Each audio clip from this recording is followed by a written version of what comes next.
What's going on, guys? Welcome back to another video. So if you've been waiting months and months for additional stimulus like millions and millions of Americans, then you are currently not alone.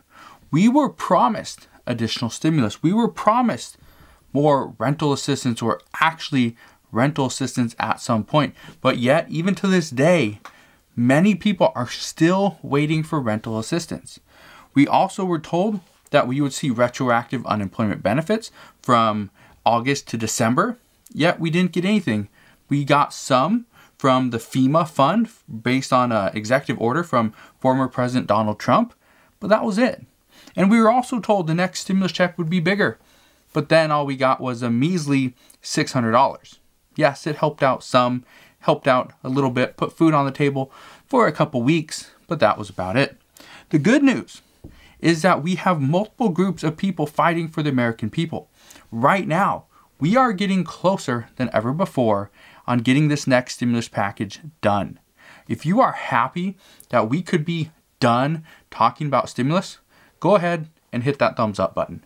Because I for one, I can tell you right now, I will be happy when the American people have been given the relief that they were promised, that they are given the relief that they need, and we can finally get back to our normal lives. That will be a great day. However, right now a lot of Americans are not happy with the way Congress has been dealing with, this stimulus package, or really just doing their jobs in general. Many say that they were just delaying stimulus for their own agendas. Others say that the only reason why Democrats are pushing forward with this impeachment trial is just try to get an upper hand on Republicans for this upcoming midterm election, which is going to happen in about 2 years. So that's what we're hearing. We also have a new poll, and this is a very interesting poll, and I think this is fairly accurate, but many people, or many Kentuckians, are saying they are not happy with Mitch McConnell, and they don't approve of his leadership. This is, like I said, this is a very interesting poll, because I can tell you right now, it doesn't matter where you are in the United States, you're probably not happy with your governor, you're probably not happy with your senators, and you're probably not happy with your representatives. Right now, Congress and all lawmakers are making the American people very upset because they really have no direction. So, here's the problem though with the people of Kentucky. Right now, they just re-elected Mitch McConnell, was this 2-3 months ago? And he's going to be the senator for Kentucky for the next 6 years. Mitch McConnell is, I believe, like 70, 76, 78, somewhere around there. He's in the upper 70s. He's going to be the elected senator for the next 6 years. He's already been the senator of Kentucky for 36 years. So he's going to be the senator for a total of 42 years, and then he might be reelected in 6 years. I don't know if that's going to happen, but it's quite possible. So right now, the people of Kentucky are just calling for a change. That's it. Well, this is the exact same change that the people of Arizona were calling for, I think, 2 years ago, when Kyrsten Sinema was elected as the next senator. She is the one senator right now, Senate Democrat, by the way, that is actually opposed and verbally opposing. She's been publicly stating this for a little while, that she does not support a $15 federal minimum wage increase. Not at this time. And definitely not with a budget reconciliation. So this is one of the issues.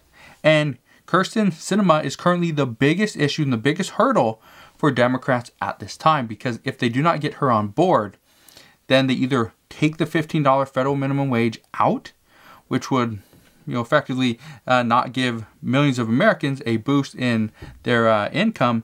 But if they don't do that, then they do not get this stimulus package passed as it sits and as it currently stands right now. But this is the good news, is we're getting close. We're getting very close. The problem is the majority of Democrats are putting things into this bill that one person can object to. It's a 50-50 split in the Senate, which means if just one Senate Democrat objects, whether it's Kyrsten Sinema, whether it's Joe Manchin, whether it's somebody else, it does not matter who it is. All that matters is that every single Democrat has to vote for this. And if every single Republican votes against this, it's going to come down to Vice President Harris's vote. If it doesn't get to that point, which means somebody from the Democratic side votes and sides with Republicans, such as Joe Manchin or Kyrsten Sinema, then the problem is Vice President Harris's vote would not even matter. It wouldn't even get counted because it wouldn't be a tie. So, as of last night, the good news is the Ways and Means Committee advanced a large portion of the $1.9 trillion stimulus package. The major stimulus that we know has already been advanced are $1,400 stimulus checks. The eligibility for this, again, I want to be specific on this because a lot of people are getting some misinformation. I addressed this a couple days ago, and I'm going to do this again, but I want to be very clear. If you're an individual, you make less than $75,000, you will get a full $1,400. If you are an individual, you file individually and you make under $100,000, but anywhere in between 75 and 100, you would get a modified or a kind of phased out stimulus check. Anything over 100,000 in income, you get absolutely nothing.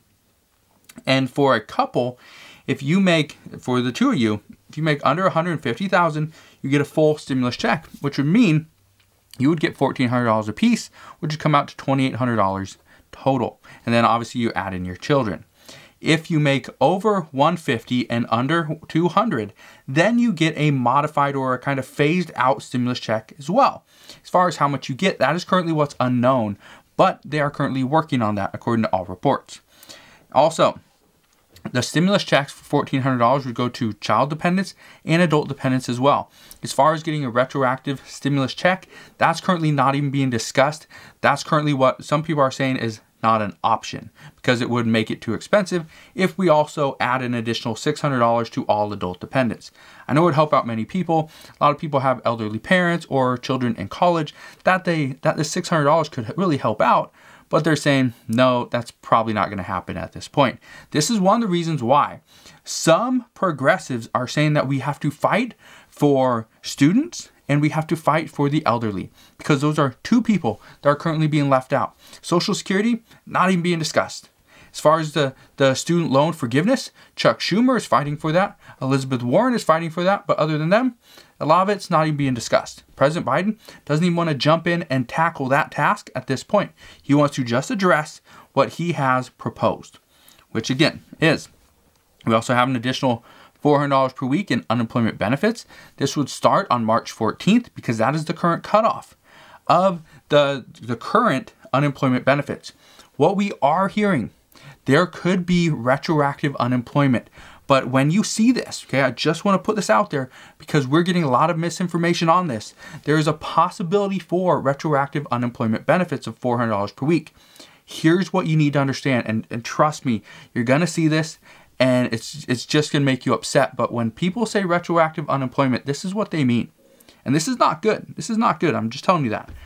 Because if we see retroactive unemployment benefits, this means that Democrats, the House, the Senate, President Biden, they took too long to pass this package. And so when they pass it, it's after March 14th, which would mean you would get retroactive unemployment benefits from March 14th to whenever that bill is passed. So let's say they pass it at the end of March.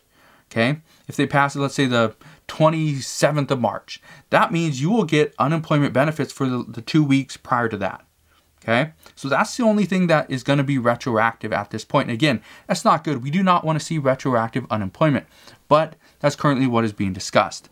Also, this would go through August 29th. On August 29th, the PUA, the PEUC programs would expire. So would the $400 per week. And so if, let me just break this down. If you go on unemployment, let's say on August 1st, you would have 4 weeks of unemployment benefits for the PEUC or PUA, okay? But if you go on unemployment and you get those 4 weeks of $400 per week, that's it. It stops. You're done. It does not extend. Even though most people are going to get like 24 weeks of $400 per week in unemployment benefits of that additional boost, if you go on unemployment on, let's say, August 1st, you only get 4 weeks.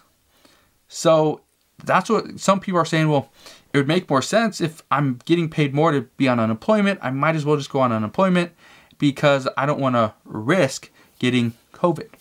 Because with Biden's executive order, people can attest to say, oh, they're just worried about, contracting the virus, and they can still claim unemployment benefits. So that's a big issue, and a lot of Republicans are very upset by that. But that's currently what is available to us.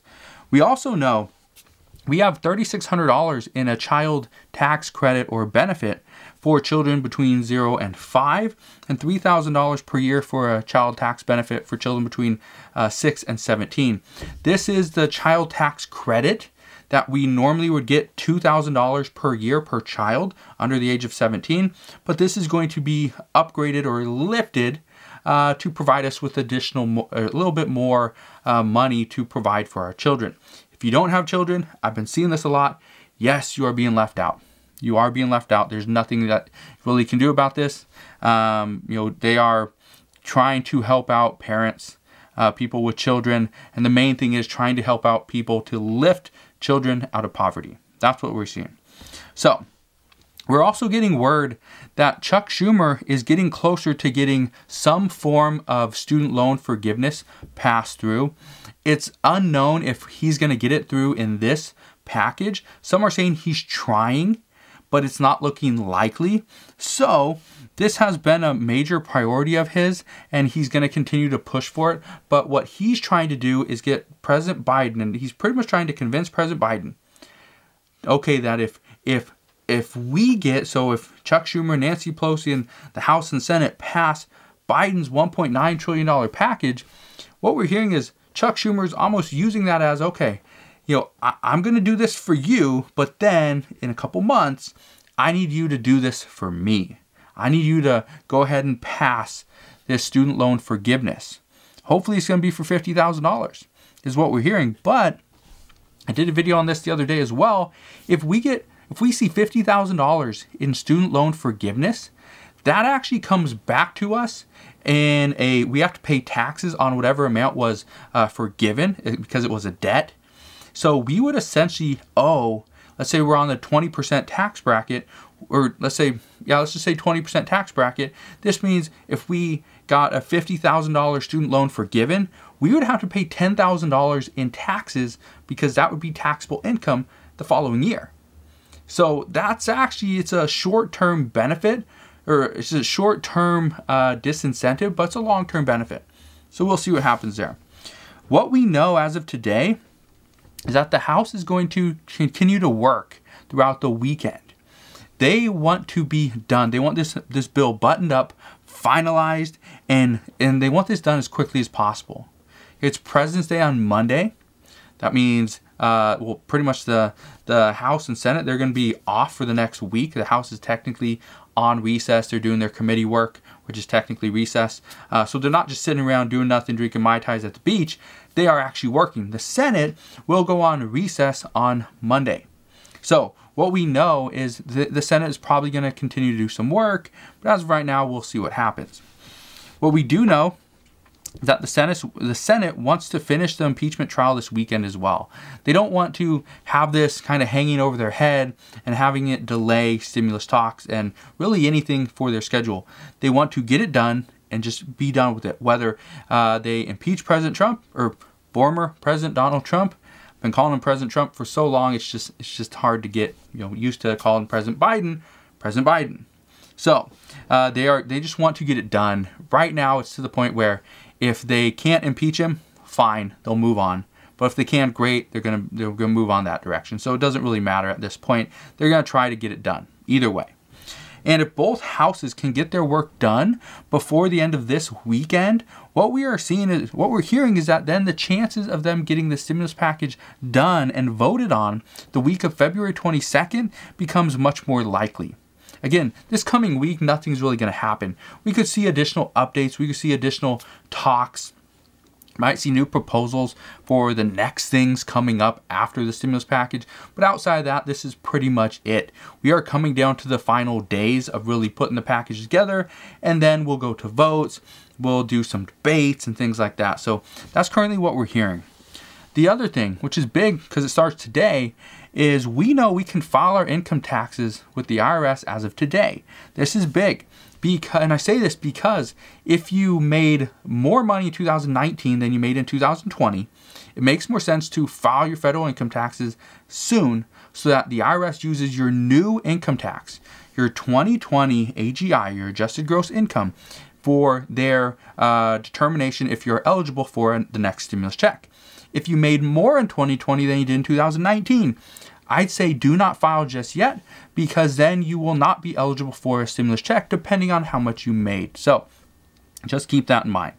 Also, if you didn't file your income taxes in 2019, but let's say you filed in 2018, here's the issue. If you filed in 2018, it doesn't matter. The IRS will not look at 2018 anymore. They will look at 2019 or 2020. If you didn't file in 2019 and you don't plan on filing in 2020, I recommend you file in 2020. Just do it. So this way, the IRS has you on file and they can actually send you a stimulus check. I understand that not everybody needs to file, but try to scrape up some income. Okay, file. In most cases, it's free. It's very easy to do. You could probably watch a YouTube video on how to do it. Just go to H&R Block, TurboTax, Jackson Hewitt, one of those, and just file your income taxes. Your 1090 EZ, that's probably all you're gonna need to do. So that's what I suggest at this time. But again, as always, if you have any questions, please ask your questions down in the comment section below. I'm always here to help any way that I can. Just want to thank you guys for watching. Have a wonderful rest of your day, and I'll see you guys on the next one.